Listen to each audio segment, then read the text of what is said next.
اهلا بكم من جديد اعزائي المشاهدين. كابتن ابراهيم، نبدا اولا بالاصعب. النهارده عصام الحضري في التمرين، والمستشار جلال ابراهيم كان معانا على الهواء في الانترو وقال انت تقدمت بمذكره وكذا وكذا. ماذا حدث؟ هو المشكله حصلت امبارح كان في عصام طبعا كان واخد اذن الفتره اللي فاتت، طبعا فتره الايقاف طويله، فهو خد اذن ان هو كام يوم هيخلص حاجات وراه بره القاهره، فقلت له ما فيش مشكله براحتك، يعني على اساس ان الموضوع لسه بدري. فتقريبا حوالي 10 ايام من ساعه ما الايقاف، واخد حوالي 10 ايام راحه يعني تقريبا، يعني كويس. قال له زادوا ده يعني مش مشكله. فلما جه فطبعا لازم يتعمل له برنامج، ما ينفعش ينزل يخش ويشتغل باقصى جهد ليه، ممكن يتعور. فكان حسام قال لي يتعمل برنامج يبدا واحده واحده مع الكابتن عماد، وشوف ممكن يتمرن قبل الفرقه. عماد المندوب قال له الكابتن عماد ان يعمل البرنامج ليه، فاتفقوا ان قال له حتى يجي الساعه تقريبا 1 امبارح يجي يبدا البرنامج بتاعه، ولما يخش يعني الفورمه كويسه يخش مع الفريق مع الحراس التانيين مع عبد الواحد الموجود. اجراء طبيعي. فجينا وداخلين من النادي، ميعاد التمرين الساعه 4، فلقينا ناس بتقول لنا حصل كذا كذا، وحصل ان عصام غلط جامد وشتم وبتاع بطريقه مش كويسه في الجهاز وكده. فالكابتن عماد من النوع اللي هو يعني طيب جدا ومحترم مهذب جدا، فمش عايز يعمل، برضه عارف ان احنا في ظروف عايزين نلم، تمام، فمش عايز يعمل مشكله. فانا لما دخلت انا وحسام فقلت له ايه اللي حصل، سمعت ان في حصل كذا كذا، فقال قلت له طب اكتب له مذكره باللي حصل. فكتب طبعا مذكره بوجود بعض المدربين الناشئين اللي كانوا موجودين، والناس بعض الاعضاء كانوا بيلفوا في التراك، وسمعوا يعني غلط شتم في جهاز، شتيمه مش كويسه، شتيمه صعبه جدا. في الجهاز ولا في عماد شخصيا؟ لا في الجهاز، وخصوصا للاسف يعني الجهاز يعني كابتن حسام وكابتن ابراهيم كده يعني. تمام. فقلت له اكتب، رغم ان انا استغربت ان عصام اول واحد عارف احنا وقفنا ازاي معاه وحاربنا والناس كلها كانت عماله تقول لا ما يجيش، لا، واحنا اكتر ناس قلنا خلاص لا ده مفيد، وراجل جون منتخب مصر وجون احسن جون في افريقيا، فلازم يبقى موجود هو عبد الواحد، الاثنين احسن جونين موجودين في مصر وفي افريقيا دلوقتي. فكتب مذكره بعتها لمجلس الاداره على اساس يحصل تحقيق، يعني ما خدتش قرار فيها، ما عملت يعني عايز احقق الكلام ده صحيح ولا، لانه كلام مش سهل يعني، كلام مش حسب سهل. الكلام تمام. فبعت المذكره لمجلس الاداره، والشؤون القانونيه بعتت عشان تحقق مع عصام، فالمفروض ان هو يروح للتحقيق. انا سمعت طبعا برنامج طلع في برنامج من قبل البرنامج بتاعنا مع محمد شبانه ان في ان هو مش عايز يلعب في نادي الزمالك، وندمان يلعب في نادي الزمالك، وحاجات مش كويسه، تخبيط في الكلام بصوره صعبه جدا، رغم ان احنا ما خدناش فيه. تحب نجيبه على التليفون ولا مالوش لازمه؟ لا ما ينفعش. اوكي خلاص، زي ما انت عايز. فبعد كده عرفنا، جينا النهارده المفروض انه اتمرن الساعه 1 في النادي، اتمرن طبيعي عادي مع الكابتن عماد، ما كلموش في اي حاجه. اتمرن لوحدي برضو على اساس البرنامج اللي هو معمول. فهو الموضوع مش النهارده، الموضوع كان امبارح. وامبارح احنا عملنا المذكره والمجلس الاداره بيحقق فيها. طب من وجهه نظرك ايه السبب، يعني ايه السبب انه يغلط الغلط ده؟ لانه انا مش شايف ان فيه، يعني ده انتوا اللي جايبينه من الاسماعيلي، وهو كان قال جاي في الاسماعيلي وتحديته العالم بانه يبقى هو عبد الواحد السيد، الاثنين مع بعض 2 حراس مرمى كبار، وحطيته وجهه نظر معينه، انت عندك افضل 2 حراس مرمى في مصر، وكان ليكم منطقكم في هذا الامر، خلاص واحترمناه. وقلنا زي ما حصل قبل كده برضو الكابتن ثابت البطل واكرامي بالظبط كده. فعادي جدا، وما كنا انا عندي والايام اثبتت برضو ان احنا يعني وجهه نظرنا صح. اوكي. لما دلوقتي عصام توقف، لما كانش في عبد الواحد، لما كانش في عبد الواحد جون بنفس الحجم، هيحصل ايه؟ ولو عبد الواحد حصل له لا قدر الله حاجه، لو ما كانش في عصام، فانا كان وجهه نظرنا صح، بس هي العقليه اللي بتشتغل، عقليه اللعيب نفسه. بس لازم اكيد يا ابراهيم، يا كابتن ابراهيم، انت عندك في دماغك اكيد في خلفيه، يعني هو كده من باب للطاق قال هذا الكلام؟ مش عارف، انا مش عارف ليه عمل كده. عرفنا بعد كده ان الموقف ده اتكرر من فتره، كان في ماتش المقاولين في المعسكر، برضو لطش بقى في كله، يعني في الكلام قبل كده برضه.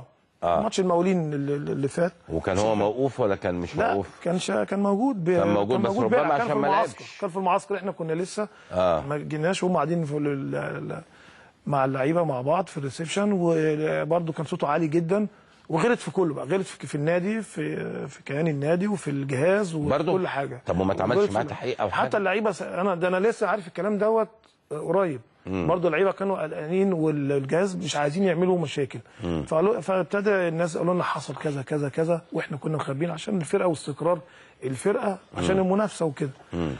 ف يعني ابتدينا طيب يبقى الموقف مش مظبوط، كل ده عشان خاطر انك انت قلنا لك ان انت وعبد الواحد اساسيين، ما ينفعش ان انا ابطل عبد الواحد عشان خاطرك ولا ابطل عصام عشان خاطر عبد الواحد. واحنا متفقين، وانت جاي النادي وانت جاي كنت حاجه مش ممكن، ملاك. انا اللي انتوا شايفينه، وانا تحت امر النادي وانا تحت امركم. انتوا حطيتوه في اكبر بقعه ضوء. هو الحضري طبعا نجم النجوم ماشي، لكن في النهايه كان في الاسماعيلي وكان بيئن وعايز يمشي باي شكل، والاهلي رفض. تمام. وعملنا له حلقه، انا بتكلم بصراحه، عملنا له حلقه كبيره هنا جدا جدا جدا، وعملنا له في النهايه الاهلي ودن من طين وودن من العجين. تمام. وانتوا النادي الثاني الكبير اللي في مصر، انتوا الاثنين الكبار، ومضى ده كابتن يعني هو من كتر ما هو عايز يبقى موجود في نادي الزمالك وعايز يبقى موجود معانا، مضى على بياض. يعني حتى العقود كان جاي، كنا في دبي، لو في راحه جه دبي عشان يمضي العقود هناك، جاي هو نفسه جايب العقود وجاي بيه عشان يلعب في نادي الزمالك، عشان يورينا ان هو بيمضي على بياض ان هو عايز يلعب معانا وعايز يلعب في نادي الزمالك. يعني شاري ودك على الاخر. ومضى مع الاستاذ عمرو الجنايني كعضو مجلس اداره، ومضى معايا، حتى انا معايا عقود لحد دلوقتي على بياض لعصام. معنى كده ان انت كنت سعيد جدا ونفسك تلعب في نادي الزمالك ونفسك تلعب مع حسام ابراهيم. دلوقتي بتغلط في حقنا، يعني صعب جدا. هل ما حدش فيكم عنفه بقوه، ضايقه قوي؟ خالص خالص خالص. وطلع وقال لك انا مضيت عقد مع نادي النهارده، نفس قال الكلام ده مع نادي اوروبي وكده. وطبعا بيغلط لان انت راجل مرتبط ومتعاقد مع نادي. سنتين عندكم؟ 3 سنوات. فازاي انت بتقول الكلمه دي بقى؟ كل دي اخطاء. بيحط نفسه شرط جزائي مثلا؟ لا ما فيش شرط جزائي. في شرط جزائي، يعني هو بيحط نفسه في غلط، او بيركب نفسه غلط بطريقه غريبه جدا. مش مفهومه. هل انت كنت عايز تلعب انت على طول وعبد الواحد ما يلعبش؟ مش هيحصل. احنا اتفقنا وقلنا لهم وقلنا قدام الناس وقلنا للجميع ان انتوا الاثنين طول ما انتوا في فورمه واحده وفورمه عاليه، انتوا الاثنين اللي هتلعبوا.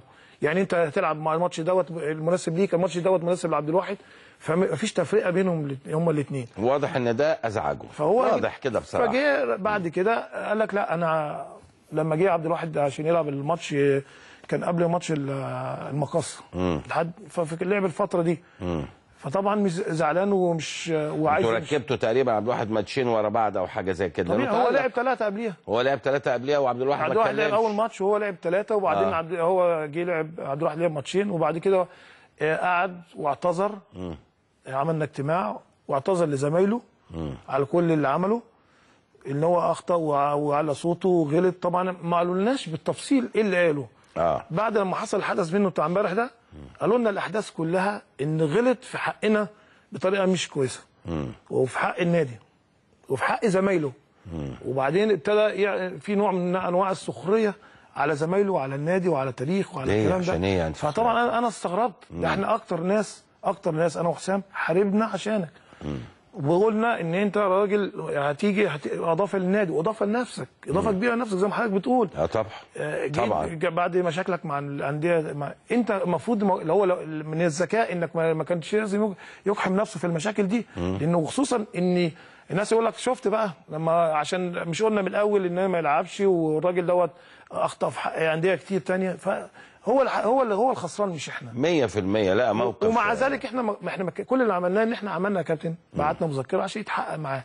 هل الكلام دوت صح ولا غلط؟ لو الكلام ده لو عملته غير كده يبقى اكبر غلط يا كابتن. ما يطلعش بقى ما يطلعش النهارده اللي عمله في التلفزيون النهارده. لا صعب جدا. ده كلام مش، انا يمكن عايز اقول ربما بيضغط عليكم علشان موضوع يمشي. وبعدين برضه صرح حضرتك برضه من ضمن الحاجات.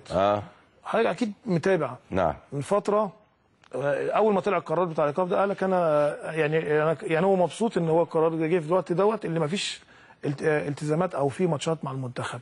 فهل انت مثلا يعني انت طب ونادي الزمالك اللي انت متعاقد معاه بالظبط يعني كده. انت الفتره اللي هي تناسبك وتناسب المنتخب. بس هو ما نقاهاش دي جايه حكم. لما صرح وقال لي قبل كده لما ساعه المشكله دي ساعه قال لي طبعا خلاص انا اتعب نفسي ليه، انا اخلي المحامي بتاعي خلاص انفذ العقوبه دلوقتي بدل ما انا اخسر فلوس اخسر. اوكي. وقريتها في الجورنال. تمام. سيبك من الجورنال، لكن المحامي هو قال ان هو عايز المحامي يعني بما تقصد لا ما حبش ياخر عشان دي الفتره الانسب له بالنسبه للمنتخب. قال لي بصفه كده قدامي، قال لي انا خلاص كده انا طب انا ادم كده خلاص انا العقوبه بتاعتي انفذها دلوقتي ولا اخسر فلوس ولا اتعب نفسي وكده. فمعنى كده ان المبدا موجود، بدليل ان بعديها على طول والفتره اللي ما فيش منتخب هي دي الفتره دي، وخصوصا بعد اللي هي دوره حوض النيل دي اللي اتعملت فجاه. فهو شايف ان عمليه وديه. فهل انت بتشتغل لصالحك انت بس ما بتشتغلش لصالح نادي الزمالك؟